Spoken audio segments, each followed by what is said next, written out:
Welcome back to my channel Swarnab vlogs. আশা করি তোমরা ভালো আছো, সুস্থ আছে। আমি স্বর্ণব আর তোমরা দেখছো স্বর্ণব ব্লগস। রয়েছি দীঘা জগন্নাথ ধামে।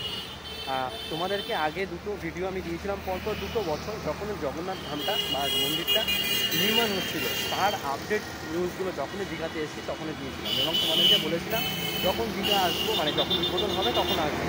বাট উদ্বোধনে এবার উপস্থিত থাকতে পারিনি আনফর্চুনেটলি।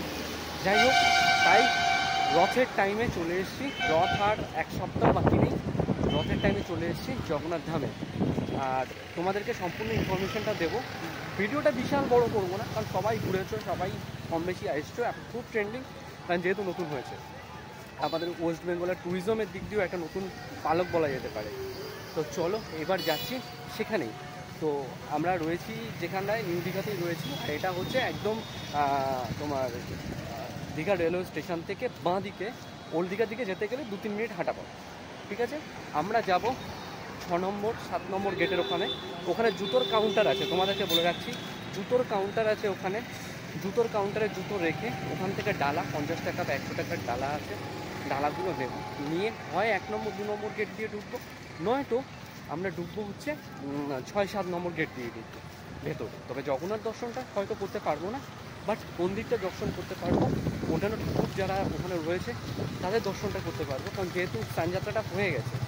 তো যাই হোক, তাতে কোনো অসুবিধা নেই। সব আমার কাছে সদস্যরই সমান এবং এক এবং অদ্বিতীয়, তাই যেটা দর্শন পাবো সেটাই আমার কাছে মন ভরে যাবে। তো চলো, এই হচ্ছে মন্দিরের মূল গেট। আমরা মূল গেটটা দিয়ে ঢুকবো না, আমরা যাব ওই সোজা যে চৈতন্য দ্বারটা আছে, চৈতন্য দ্বারের পাশ দিয়ে যে রাস্তাটা গেছে ওই রাস্তা দিয়ে ঢুকবো। আর এদিকেই রয়েছে কিন্তু জগন্নাথ ঘাট, এর অপোজিটে। এই আমরা এই রাস্তা দিয়ে টোটাল আসলাম, এসে এই দিক দিয়ে সোজা গেলে জগন্নাথ ঘাট পড়বে। আর এদিকে টার্ন নিলাম, নিয়ে সোজা যাব। ঠিক আছে, এই যে মন্দিরের প্রবেশপথ, গেট নাম্বার 6 নম্বর দিয়ে।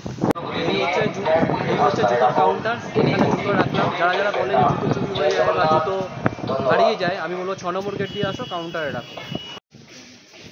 এই হচ্ছে ডালা আর্কাইভ, যেখানে কাজ এখনও চলছে। আর ডালার এই হচ্ছে দোকান, ডালার এই হচ্ছে দোকান, এই হচ্ছে ডালার দোকান, যেখান থেকে ডালা নেওয়া যায়। এই জুতো রাখার পাশের থেকে একদম এই হচ্ছে 6 নম্বর গেট দিয়ে ঢোকার এন্ট্রান্স, ঠিক তার অপোজিটে হচ্ছে ডালার সেন্টার। এখান থেকে তোমরা ডালা নিতে পারবে, এখনও কনস্ট্রাকশনের কাজ চলছে। তো কিনে নিয়েছি 100 টাকার এই ডালা আর কি। আর এবার ভেতরে ঢুকেছি। চলো ভেতরে তোমাদেরকে ইনফরমেশানগুলো জাস্ট তোমাদেরকে দিলাম, আর কিছু ক্লিপ তোমাদেরকে জাস্ট দেখাবো। এই হচ্ছে ব্যাপার। অনেক ফাঁকা এখন, এমনি দুপুরের দিকে ফাঁকা, বৃষ্টি পড়ছে আর হাওয়া দিচ্ছে খুবই ভালো। গরম নেই, কোনো গরমের নেই যে পায়ে গরম লাগার মতো অবস্থা নেই। চলো ভেতরের দিকে ঢুকছি। এই মন্দিরের ভেতরে ঢুকলাম, আর এই পেছনেই রয়েছে মন্দিরটা। ভেতরে ঢুকছি আগে, চলো তারপরে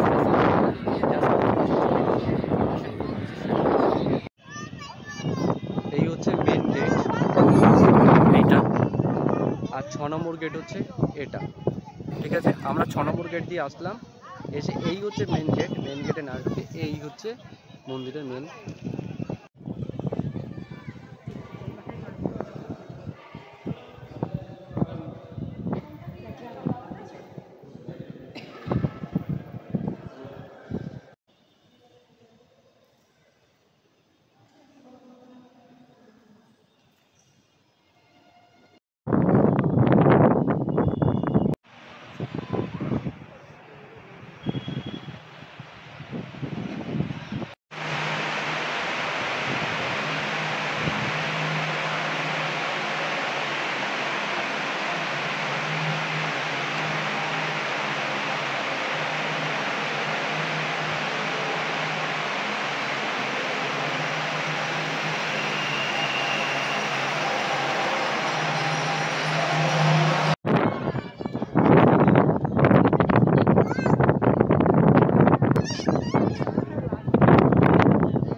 আমরা মন্দির দিয়ে বেরোলাম, মন্দির থেকে বেরিয়ে 6 নম্বর গেট দিয়ে বেরিয়ে এই চৈতন্য দ্বার, এর পাশ দিয়ে এখানে একটা রাস্তা গেছে।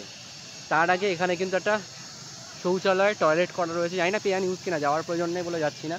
আর এখানে সুন্দর বসার জায়গা করে দিয়েছে। আর এটা সোজা গেলে হচ্ছে জগন্নাথ ঘাট। ঠিক আছে, এখনও কনস্ট্রাকশনের কাজ চলছে, সব কিছুই তৈরি হতে আমি যতটুকু এখানে এসে বুঝলাম যে মন্দির পুরো কমপ্লিট ফুল, কিন্তু আনুষঙ্গিক মন্দিরের যে সমস্ত, যেমন ডালার সেন্টার, পেয়ানিউজ, সৌন্দর্যায়ন, গেট, চৈতন্যদার গেট বা আদার্স অন্যান্য যে একটা ইনফ্রাস্ট্রাকচার যাতে তৈরি করতে লাগে, এখনও প্রায় 2.5 থেকে 3 বছর লাগবেই। মানে বিশাল একটা কর্মযজ্ঞ হচ্ছে এই মন্দিরকে কেন্দ্র করে, যেটা বোঝা গেল। প্রচুর দোকান বসবে এবং সেটা কিন্তু হবে, এটা বোঝা যাচ্ছে, মানে যা কনস্ট্রাকশনের কাজ যেভাবে চলছে, যেটা আমি ঘুরে ঘুরে যা দেখলাম। তো মন্দির থেকে বেরিয়েছি, এবার যাচ্ছে একটু ঘাটের দিকে। ঘাটটা ঘুরে নিয়ে, মানে জগন্নাথ ঘাট যেটা সমুদ্রে রয়েছে সেটা ঘুরে নিয়ে তারপর আমরা লাঞ্চে যাব।